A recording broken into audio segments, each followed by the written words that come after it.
You were on a freaking ventilator, paralyzed, Mr. Clark. Do you realize how serious that is? What happens when a near-death experience meets zero-tolerance drug court? Buckle up, because today's case is about to blow your mind.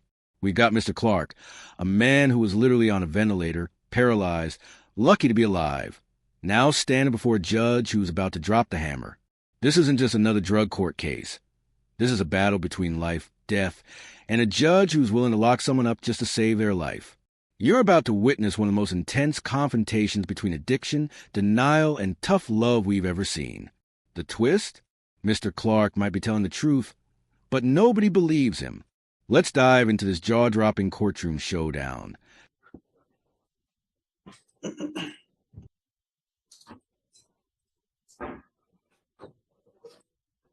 This patient is critically ill due to presenting with an illness that impairs one or more vital organ systems. There is a high probability of imminent or life-threatening deterioration of the patient's condition. I spent a cumulative of 35 minutes of non-current critical care time directly related to this individual patient's care, involving evaluation, coordination, and management of the patient. Hold up. Let me break this down for you.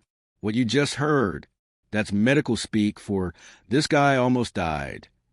When doctors say critical care time and vital organ systems impaired, they're not exaggerating. We're talking ICU level, machines keeping you alive serious. And here's where it gets dark. The toxicology report is about to reveal a cocktail of substances that would make any ER doctor's blood run cold. Benzos, fentanyl, and cannabis? That's not recreational use. That's Russian roulette with loaded chambers.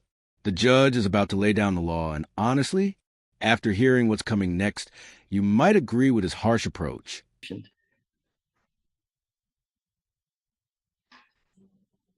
There was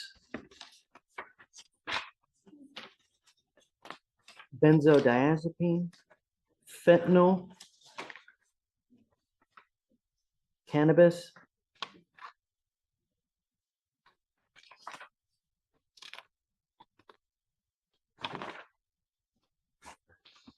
this report tells me that you're lucky to be alive, Mr. Clark.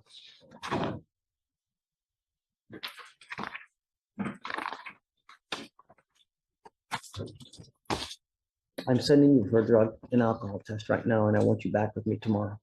You understand? Sir. I'm giving you a curfew. You are not allowed out past 9 p.m., and I'm going to put a monitor on your ankle as of now. If I find that you're out, if I find that you're using, I'm going to make your bond $100,000. Do you understand? Sir. You are not allowed to use any alcohol, any dope, and I'm going to test you 2 times a week to make sure that you're not using. And the first time you test positive for anything, and you come in here and try to tell me you got a marijuana card, you got a cocaine card, you got a fentanyl card, you got something, I don't give a rat's behind. I will keep you with me. And if that's the way I'm going to save you, so be it. Hey, Kavita. Hey. Yeah, come up, Mr. Clark. Okay, pause. Did you catch that? The judge just said, I will keep you with me. If that's the way I'm going to save you, so be it. This isn't just tough love. This is a judge literally saying he'll jail someone to keep them alive. That's the kind of desperation we're dealing with here. And now Mr. Clark is back, presumably after that drug test the judge ordered. The tension in this courtroom is about to explode because remember, the judge said zero tolerance. First positive test equals jail. The stakes couldn't be higher, and what happens next is going to make you question everything about addiction, recovery, and whether the system is broken or actually working. Watch this carefully.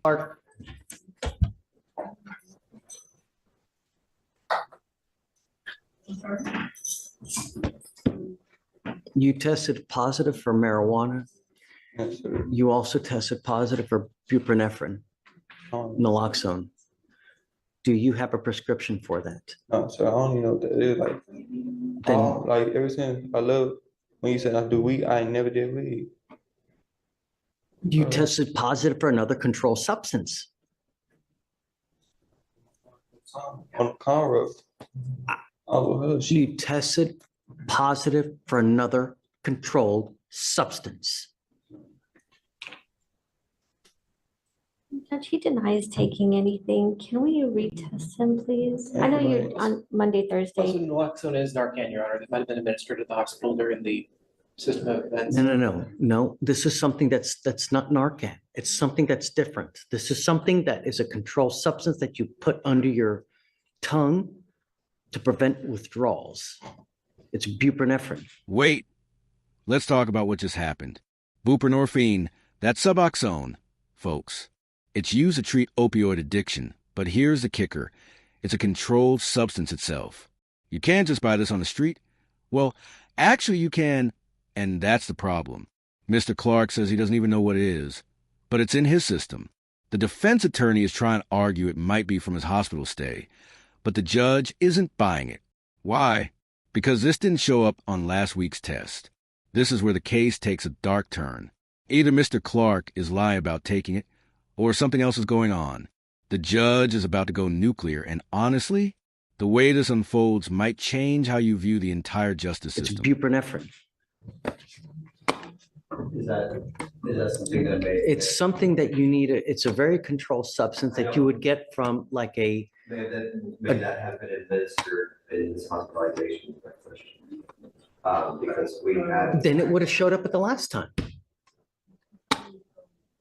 I don't know. When did we test him last? Last week. On last Tuesday, right? What showed up on that test? Just marijuana, right? That's it. You're taking something and you're trying to evade from us. What is it? No, I ain't taking nothing else since. Like stuff under my tongue, no. I ain't never taken nothing, something like that before. What else are you taking? So, If you are not honest with me, I'm going to put you in jail right now. That's it. You tested positive for something else. he said THC the first time I was there, he said BUP or something. I asked him what that was. It was like some like pill or something. In the hospital, when they was giving me some medicine, like they was putting something like clear stuff in my vein and stuff, like some drugs. Like they was doing that. I ain't taking nothing else since. That would have shown up on the last drug test. This is painful to watch. Mr. Clark is stumbling over his words, clearly confused, possibly still recovering from his near-death experience. But here's what makes this complicated. He might actually be telling the truth. His argument that it would have shown up on the last test actually makes sense. But the judge has heard every excuse in the book. This is the brutal reality of drug court. Even when you might be innocent, your past makes you guilty until proven otherwise. The judge is about to make a decision that seems harsh, but might actually save this man's life. What would you do in this situation? Lock up someone who might be innocent to protect them from themselves? Or risk letting them go and potentially lose them forever? This is where justice gets messy. Test. Are you on any other medication since being released from the hospital? No, sir. No, ma'am. No, ma'am. But when I left, they had gave me some recently. Last time I was here, Miss Kavita, I told him that there was absolutely no tolerance, strict compliance. If you tested positive for something else, that I was going to keep you. You've now tested positive for another narcotic. You can't tell me what it is. I don't even know what it is. I'm telling you about it. I'm honest. I don't know what it is, Your Honor. Suboxone is a mixture of. I know that, but it's a prescribed substance. You cannot take that without a prescription. You just can't. And he's denying taking anything, but I have a positive for another controlled substance. You said you test again today. Judge, if you would be okay with me talking to his mom and getting a list of his prescriptions that he. Yeah, but I'm released going to from keep him. I'm not letting him go. No, I'm not going to let him kill himself. I'm not going to do it. You stay with me. That's it. I'm not going to do it. You almost killed yourself one time. I'm not going to do it again. I told you. And there it is. I'm not going to let him kill himself. This judge just became doctor, parent, and protector all at once. This is the part that doesn't make the headlines. Judges who genuinely care, but are forced to make impossible decisions. The defense attorney is trying everything, reaching out to his mom, checking prescriptions, suggesting alternatives. But the judge has made up his mind. Here's the ethical dilemma, though. Is it right to jail someone to save them? Is forced sobriety through incarceration actual treatment? The legal team is about to have a fascinating discussion about whether this substance could legitimately be from his hospital stay. What they discover might shock you, and it reveals a massive problem in how our medical and legal systems communicate or I'm gonna do don't. it again. I told you. We reach out to mom. We'll roll it to tomorrow. But I told him absolutely strict compliance. I didn't care. And now another controlled substance is in the system.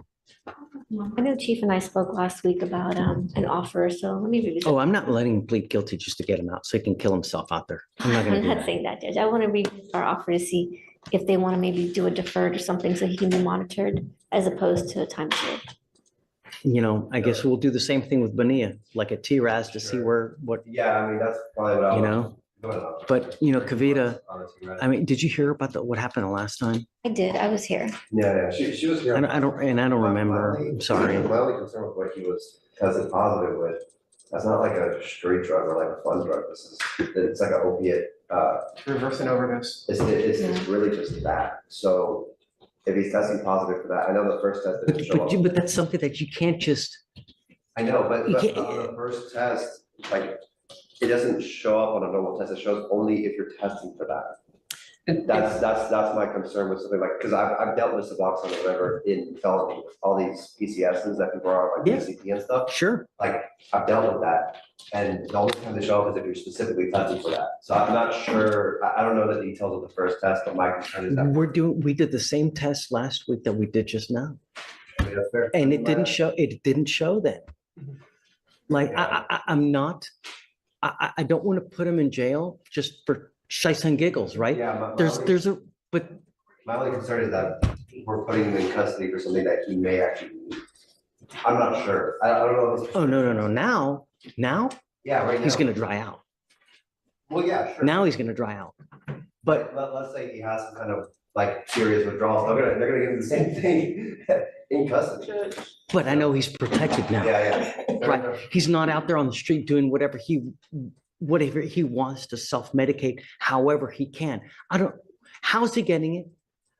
Where is he getting it? Yeah, How much is he taking of it? You know, I don't know, yeah, these are things I don't know. are you going to overdose because you take too much?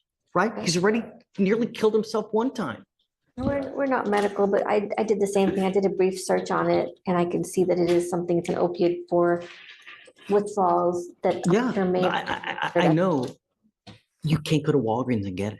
No, Yeah. no. I mean, you can, but you need a doctor's prescription. And then not only that, but it's so severely controlled by what is it, the FDA, Yeah. that they really come down hard on the doctors who prescribe this, and they micromanage the hell out of them so that they don't overprescribe, like what has been happening with the oxy crisis. I'll talk to So his he mom. did, today he took a lab in a park.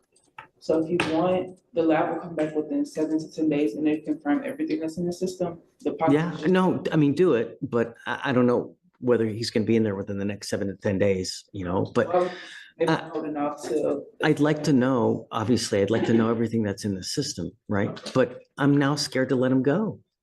They sent the lab off to be tested. So he did the presumed positive today and then the lab So, will come back and You confirm. please reach out to mom tonight. Right. Perhaps we can talk tomorrow. I don't know if she's willing to come, but I know that she works. Please let her know that she can zoom in, so I don't want her to miss work. She did give Michael his paperwork that you also looked at, and I'm sure it includes the list of medications that were administered at the hospital. But I asked him just now, are you taking anything? And he said no. Okay. So he's lying to me, obviously, about something. I didn't know that that was administered to him because he was I think unconscious on a ventilator, right? It wouldn't stay in your system that long, and then it wouldn't be a negative on Tuesday, and then it shows up positive now. Right? I'll double check with I them. mean, just common sense, Okay. And do you want a TRAS before the plea? Oh, yeah. Yeah. But let's I guess reach out to mom, please. Let's talk tomorrow Okay, and we can do that. see what she has to say. Perhaps she has more news. Perhaps she can shed some light, but I'm scared to let him out. I don't, at least now I know I'm not gonna do something that's, Buprenorphine to be able to even argue, but I do know I'm not a doctor, but I will look into it. but you are a doctor in manner of speaking.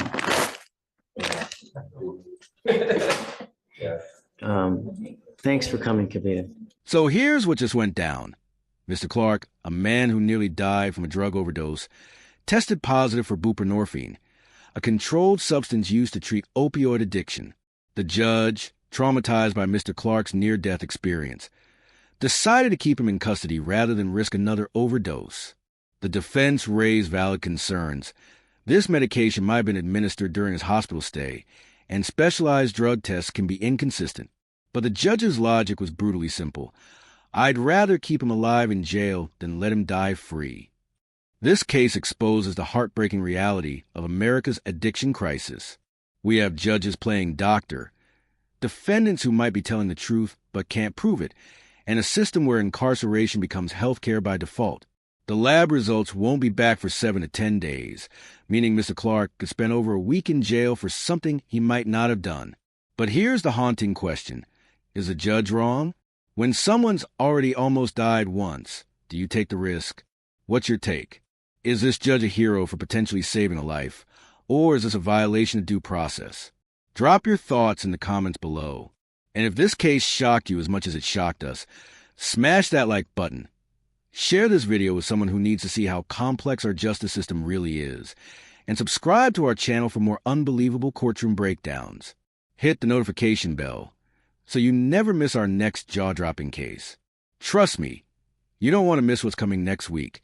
It's even more insane than this one.